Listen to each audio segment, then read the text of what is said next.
nag-away ka, nag-discussion ka dito. Nag-argue kasi kayo.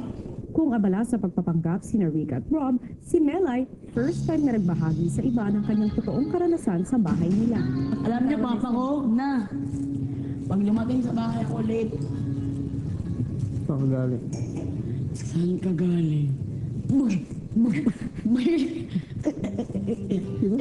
Seryoso? Huwag mo gano'n. Pero deserve yung bubugin kasi.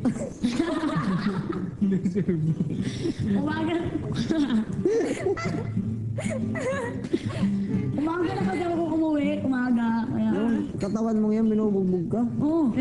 Seryoso. Umaga kasi ako umuwi. Tapos ganito pa talaga, Jeslo. Pag bubugin ka niya, meron ka talaga action. Bubugin ka. Pag ang mukha mo, masaya. Masaya ka pa. Bubugin ka ulit. Pag ang mukha mo malungkot. Malungkot-lungkot ka, ha? Ginamukot mo, bubugin ka ulit. Kung galit naman ang mukha mo, lalaban ka, ha? Kailangan ang mukha mo gano'n. Pag bubugin ka, walang expression, ha? Gano'n. Pagyan, lalaban ka? Sa kwarto, pasok.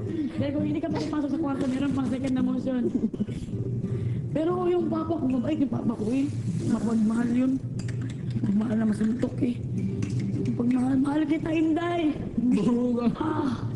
Samantala habang nasa labas naman sina Rika, Rob at Princess,